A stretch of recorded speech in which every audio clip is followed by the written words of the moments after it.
Hindi mo pa rin ba alam kung paano mag-withdraw ng balance sa PayPal to GCash? Baka ito na ang hinahanap mo.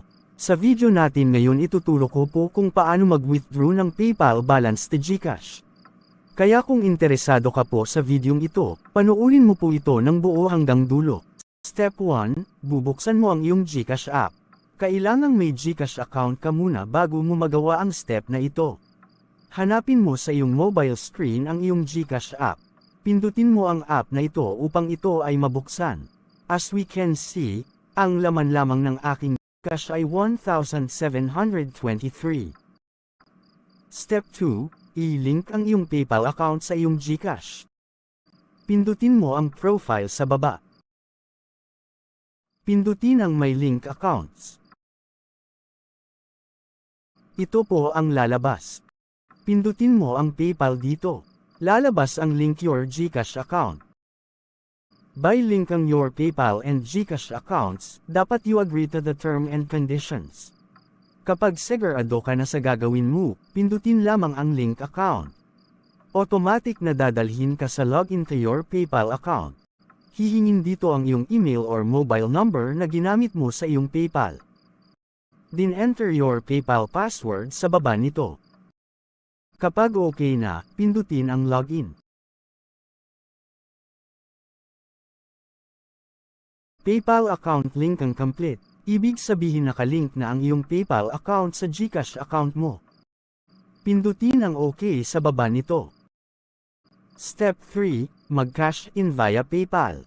Ngayon, pwede na nating i-withdraw ang laman ng ating PayPal to GCash. Makikita po natin dito sa taas na may nakasulat na cash in. So, kapag ipagpatuloy mo ito, ang laman ng PayPal account mo ay mapupunta sa GCash account mo depende po sa withdrawin mo. Tandaan na ang bawat transaction dito ay may bayad na 1% with a maximum of 200 pesos for amount over 20,000 pesos. Wala pong libre dito, lahat ng transactions ay may bayad. As you can see, ang laman ng aking PayPal account ay 4,504 pesos and 80 centavos.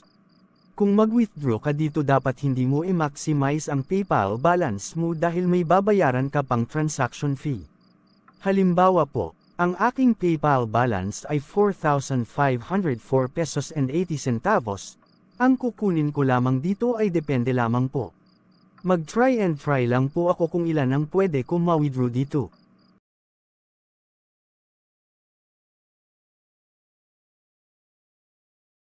Bago ko ipagpatuloy ito, bubuksan ko muna ang PayPal app ko.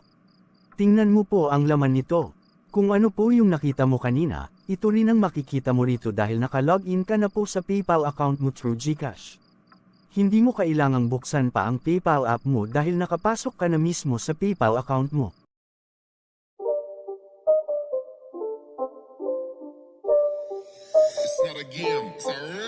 Ngayon babalikan natin ang PayPal na nakabukas kanina.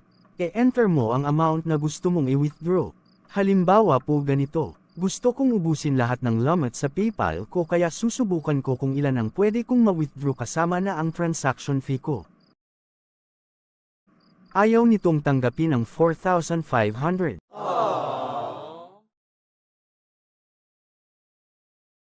Gusto nito ang 4,400 kaya lang may iwan pa. Okay din sa 4,450.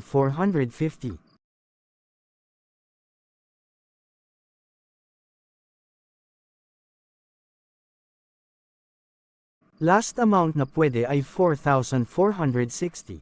So, ibig sabihin po 44 pesos po yung transaction fee sa 4,460.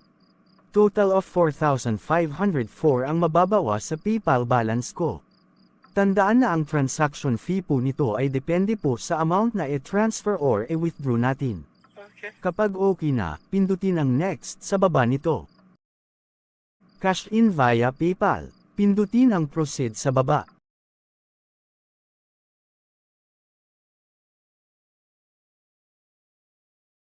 Your cash is being processed. Kung hindi pa ito natanggap, hintayin lamang up to 24 hours. Pindutin ang OK sa baba. Pumasok kaagad ang pera ko from PayPal. Lumaki na ang balance ko dito sa GCash ko.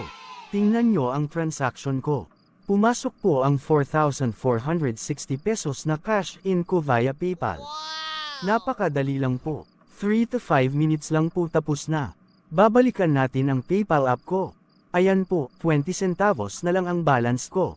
Successful po. Kaya kung nahihirapan din kayo sa pag-withdraw ng pera nyo sa PayPal, ganito ang gagawin nyo. Mag-cash in lang kayo sa GCash nyo via PayPal. Easy peasy lang po. Hanggang dito na lamang ang video natin guys. Maraming salamat sa panunood. See you for my next video.